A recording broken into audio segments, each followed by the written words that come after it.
Welcome, cyber defense students.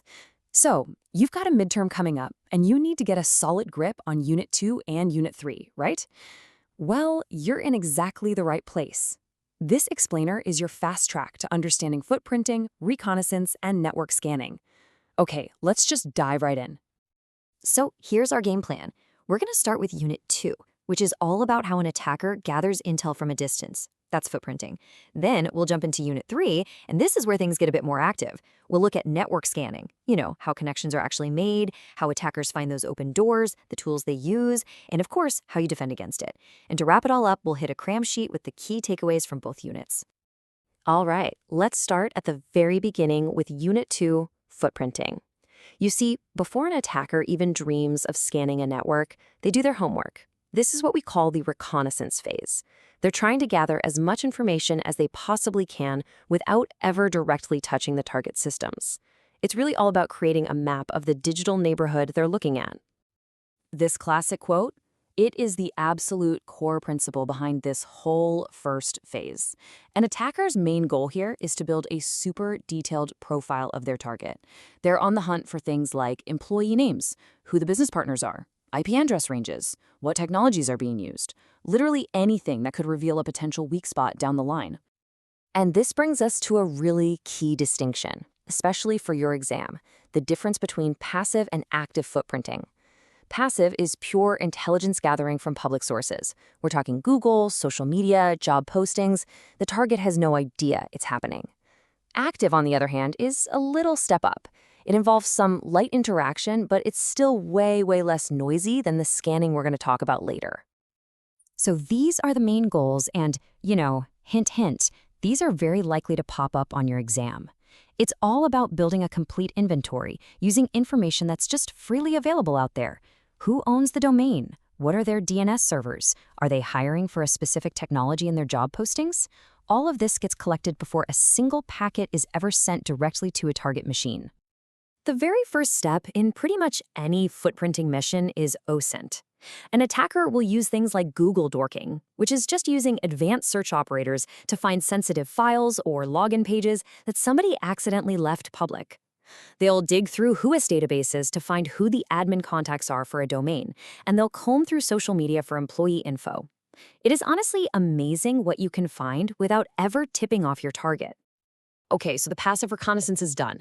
We've got our map. Now we get to shift gears and move into Unit 3, active scanning.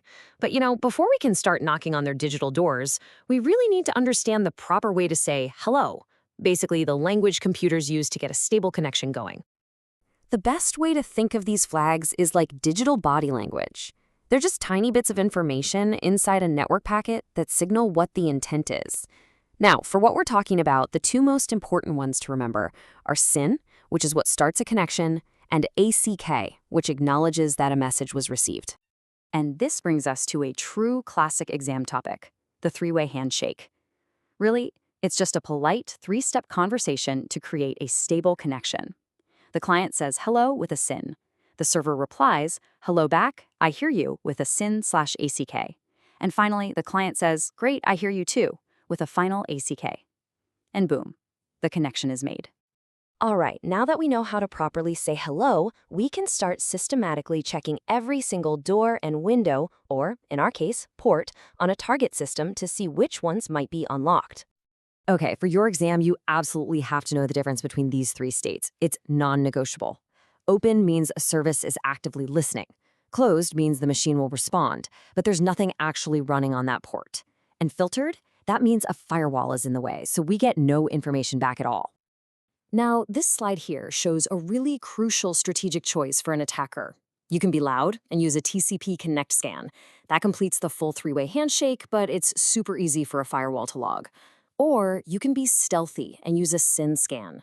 This is also called a half-open scan for a very good reason. It never finishes the handshake. It gets that SYN/ACK reply, which confirms the port is open, and then it just vanishes. It's much harder to detect.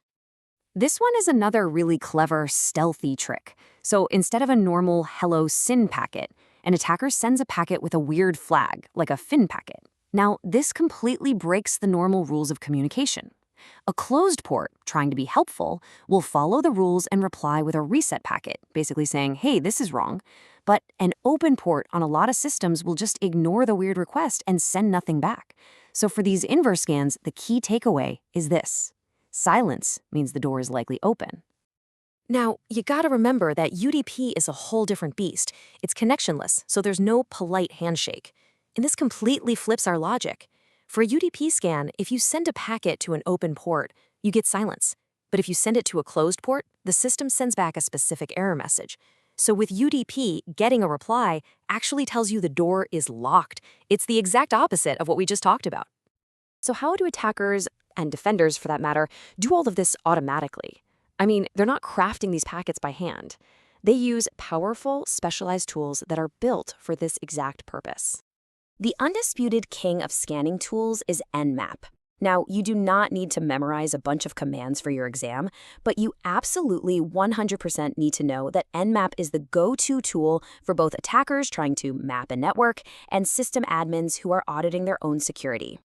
Okay, so once an attacker finds an open port, the very next question is what's running behind it? This whole process is called banner grabbing or sometimes OS fingerprinting. It's kind of like finding an unlocked door and then peeking inside to see what version of a web server or a database is running.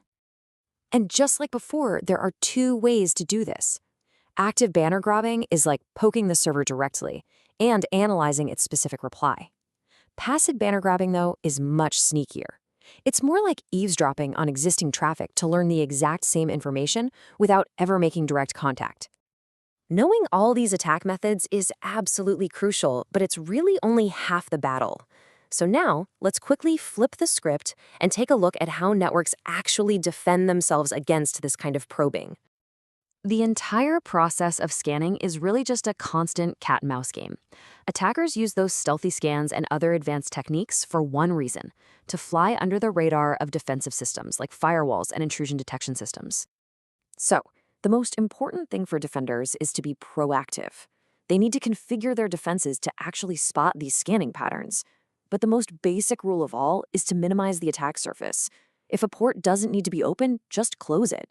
And defenders should be using tools like Nmap on their own systems to find the holes before an attacker does. All right, that was a ton of information. So let's distill it all down into a rapid-fire review of the absolute most important concepts that you're going to need for your midterm. Let's just focus on the high-scoring keywords and concepts. If you understand these, honestly, you're going to be in great shape. Okay, let's recap both units. First, remember the big difference between passive footprinting and active scanning. You have to know the three-way handshake and the three port states by heart. Really understand the strategic difference between a loud TCP connect scan and a quiet stealth scan. And know that Nmap is the main tool and banner grabbing is how you identify what's running.